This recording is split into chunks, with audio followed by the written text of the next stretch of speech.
Welcome back to BB talkies Telugu.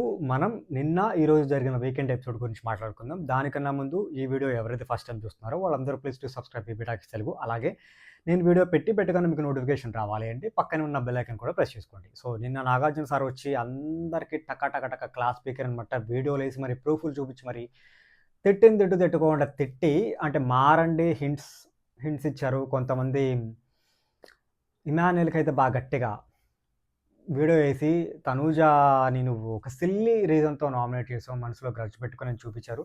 అది చూసాక నాకేమనిపించిందంటే ఇమాన్యుయల్ అది జరిగి చాలా వీక్స్ అయిపోయింది. సడెన్‌గా ఎందుకు అది గుర్తుపెట్టుకొని నామినేట్ చేశాడంటే ఈ గ్యాప్‌లో బయట నుంచి కొంతమంది వచ్చారు. షోకి ఇన్పుట్స్ ఇచ్చారు. తనూజ విన్నర్ అయ్యే ఛాన్సెస్ ఉన్నాయని చెప్పడం వల్ల ఇమాన్యుయల్‌కి మేబీ ఒక ఇన్‌సెక్యూరిటీ రావచ్చు. ఇంకేదైనా అయి ఉండొచ్చు. తనూజ ఉంటే తను విన్నర్ కాలేడేమో అని అనిపిచ్చి తనని కావాలని నామినేట్ చేశాడని నాకనిపిస్తుంది. తర్వాత ఇంకా మన డీమోండ్ పవన్ చేసిన ఇట్లా దోస్తాడనమాట. సో డీమోండ్ పవన్ ఆట బాగా ఆడతాడు. ఒకడే ఇద్దరిని ఆపుతాడనమాట. So Gaurav strong. But Gaurav కన్నా కొంచెం బాగా బాడీ ఉన్నది మన నిఖిల్‌కి. అలాగే భరణి గారు కూడా జిమ్ చేసి బాగా స్ట్రాంగ్ ఉంటారు. నిఖిల్ అండ్ భరణి గారు వీళ్ళిద్దరిని కూడా లాక్ చేసి చాలా సేపు ఆడాడు. మన శ్రీజ లాస్ట్ టాస్క్‌లో కళ్యాణ్‌ని కాకుండా మన పవన్ పంపిస్తే ఖచ్చితంగా గెలిపించేవాడు. శ్రీజ హౌస్‌లో ఉండేది. బట్ ఆవిడ బ్యాడ్ లక్. ఎక్కడ ఎవరిని పంపించాలో తెలీదు. బ్యాక్ స్టాపింగ్ అంట నోటికొచ్చినట్టు మాట్లాడినా కానీ మన శ్రీజ కోసం ప్రాణం పెట్టి ఆడాడు పవన్. బట్ దాని గురించి పొగిడాడు ఓకే.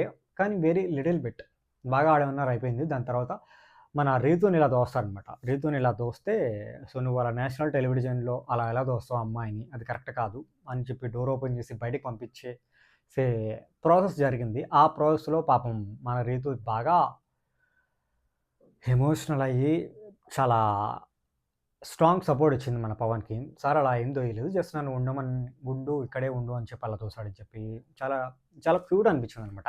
ఇక్కడుండే రీతు, ఇక్కడ పవన్ ఉంటే డోర్ తీయగానే పక్కకెళ్ళిపోయి పవన్‌ని మన షోల్డర్ పట్టుకొని కొంచెం అనిపించింది. సో రీతు నెగటివిటీ మొత్తం పోగొట్టుకుంది నిన్న ఎపిసోడ్‌లో.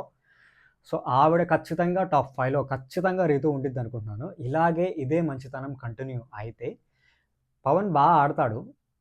బట్ కొంచెం చిన్నవి మార్చుకుంటే ఖచ్చితంగా టాప్ 5లో ఉంటారు అన్నట్టు నిన్న నాకు సార్ చెప్పిన ఫీడ్‌బ్యాక్‌లో నాకు అర్థమైంది. ఇమాన్యుయల్ మాస్క్ వేసుకొని ఆడుతున్నాడు. సో ఫేక్ అని చెప్పి ప్రూఫ్ వేసి మరి వీడియో ప్రూఫ్ వేసి బట్టబయలు చేశారు. ఇంకా అలా రకరకాలు జరిగినాయి. బట్ ఇంత సీరియస్ డిస్కషన్ జరుగుతున్నప్పుడు మన రాముది ఒక వీడియో వేస్తారనమాట, కామెడీ వీడియో.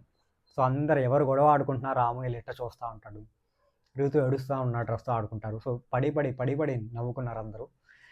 ఇంకా ఈరోజు జరిగిన ఎపిసోడ్లో సో నిన్నంతా అందరికీ క్లాస్ స్పీకర్ తనూజ మిస్ అయింది. సో ఈరోజు తనూజ వంతు వచ్చిందనమాట. తనూజకు ఏం చెప్పారంటే, నువ్వు అందరినీ తిడుతున్నావు, నువ్వు చెప్పే పాయింట్లు కరెక్టే కానీ టోన్ కరెక్ట్ కాదు, చెప్పే టైం రాంగు అని చెప్పారు. సో ఆ రెండు మార్చుకుంటే ఖచ్చితంగా టైటిల్ విన్ అయ్యే ఛాన్సెస్ ఉన్నాయి అని నాకు అనిపిస్తుంది. అంటే ఒక సజెషన్ లాగా చెప్పారని నాకు అనిపించింది. ఎందుకంటే నిన్న అందరి ఫోటోలకి కత్తి పొడిచారు, తనూజకి పొడవలేదు. ఎంతమంది అబ్జర్వ్ చేశారు? నిన్న అందరికీ టక పొడిచారు. తనూజ ఒక్కడే మిస్ అయింది. తనూజకి ఈరోజు కత్తి పొడవలేదు. ఇది ఒక జస్ట్ చిన్న సజెషన్ అనమాట. ఆ కోపం టోన్ అనేది తగ్గించుకుంటే విన్నర్ అయ్యే ఛాన్సెస్ ఉంటాయని చెప్పి ఒక హింట్ ఇచ్చినట్టు నాకు అర్థమైంది.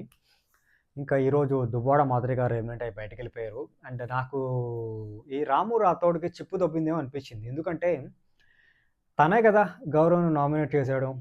నామినేషన్ అంటే ఏంటి? హౌస్ నుంచి బయటకు వెళ్ళడానికే కదా నామినేషన్. ఇదేమైనా నిబ్బా గేమ్స్ కాదు కదా. బిగ్ బాస్ హౌస్‌లో నామినేషన్ ప్రక్రియ అనేదే ఎవరైతే ఈ హౌస్‌లో ఉండకూడదు అనుకుంటున్నారో, బయటికి పంపించాలో వాళ్ళ మీద నామినేట్ చేస్తాం.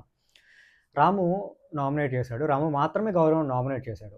సో ఇప్పుడు లాస్ట్ 2లో మాధురి అండ్ గౌరవ్ ఉన్నప్పుడు రాము రాథోడ్ వెళ్ళి ఏడ్చుకుంటా అక్క ప్లీజ్ సేవ్ చేయి, నీకు పవర్ ఉంది కదా, గోల్డెన్ బజార్ పవర్ ఉంది కదా అని ఏడ్చుకుంటా ఇరిటేట్ కాదు రిక్వెస్టింగ్ చేశాడు. ఓకే, ఇప్పుడు అంత రిక్వెస్ట్ చేసేటప్పుడు నామినేట్ చేయడం ఎందుకు? మళ్ళీ తర్వాత బయటికెళ్ళిపోతున్నాడని చెప్పి రిక్వెస్ట్ చేయడం ఎందుకు నాకైతే అర్థం కాలేదు. చిప్ ఉందా లేదో తెలియట్లేదు. సో, ఒక మాస్క్ పెట్టుకొని ఆడుతున్నాడేమో రాము అనిపించింది. అలా కాకుండా జెన్యూన్‌గా నామినేట్ చేస్తే దానికి స్టాండ్ అయ్యి ఉండాలి. తర్వాత దువ్వాడ మాధవి గారు కూడా స్ పవర్ యూజ్ చేయొద్దు. నేను ఒకేళ నాకు తక్కువ ఓట్స్ పడి నేను ఎలిమినేట్ అయిపోతే నన్ను ఎళ్ళిపోనివ్వు. నన్నైతే సేవ్ చేయొద్దని చెప్పింది. బట్ ఈ బిట్ ఏదైతే ఉందో అది మన ఎపిసోడ్‌లో లేదు. కట్ అయిపోయింది. మరి ఎందుకు కట్ అయిందో మనకి తెలీదు. దువ్వాడ మాధవి గారు ఎంటర్ అయినప్పుడు కొంచెం చాలా బోల్డ్‌గా, యారగెంట్‌గా, చాలా నెగటివిటీగా ఉండేవాళ్ళు. బట్ కొంచెం ఆ నెగటివిటీని పోగొట్టుకొని ఒక మంచి పాజిటివ్ వైబ్‌లో బయటికెళ్లారు. బట్ ఇంకొక 2 వీక్స్ ఉంటే బావుండేమో హౌస్‌లో తనుజాకి తోడుగా అని నాకనిపించింది పర్సనల్‌గా. బట్ ఆవిడ ఫైనల్‌గా బయటికెళ్ళిపోయారు. ఎలిమినేట్ అయిపోయారు. సో, వాళ్ళ హస్బెండ్ దువ్వాడ శ్రీనివాసరావు గారి బర్త్‌డే అంట నవంబర్ 4థ్. దానికోసమే ఆవిడ నన్ను సేవ్ చేయొద్దు అని చెప్పారు. అలాగే మన శివాజీ గారి ఇంటర్వ్యూలో కూడా నాకొక ట్రైలర్ వచ్చింది. నేను వెళ్ళాలనుకున్నాను వెళ్ళాను. బయటకొచ్చేయాలనుకున్నాను వచ్చేయాలన్నారు. ఉండాలనుకుంటే ఉంటానని గట్టిగా చెప్పారు. ఎందుకంటే నేను ఉండాలి అనుకుంటే తనూజ నన్ను సేవ్ చెయ్యి అని అడిగితే ఖచ్చితంగా సేవ్ చేసేది. ఆవిడ లోపల ఉండేది. ఆవిడ ఇంటర్వ్యూలో చెప్పిన పాయింట్ 100కి 200% కరెక్ట్. ఆవిడ వచ్చేయాలనుకున్నారు కాబట్టే బయటికెళ్ళిపోయారు. సో, ఇలా ఈ వీకెండ్ ఎపిసోడ్ ఇలా అయిపోయింది. మధ్యలో మన రష్మిక, దీక్షిత్ శెట్టి వచ్చారు. All best friend movie review గురించి చిన్న చిన్న టాస్క్‌లన్నీ బాగున్నాయి. సో, కూల్‌గా అయింది. బట్ రేపు వీక్‌లో కమింగ్ వీక్‌లో మండే ఎంతమంది నామినేషన్స్‌లో ఉంటారు? అసలు ఆట ఎలా మారిద్ది? ఎవరు ఎలా ఉంటారు అనేది చూసుకోవాలి. సో, రేపటి ఎపిసోడ్ అయిన తర్వాత నామినేషన్స్ ప్రాసెస్ గురించి ఇంకొక ఫుల్ లెంగ్త్ వీడియో చేస్తాను. Thank you.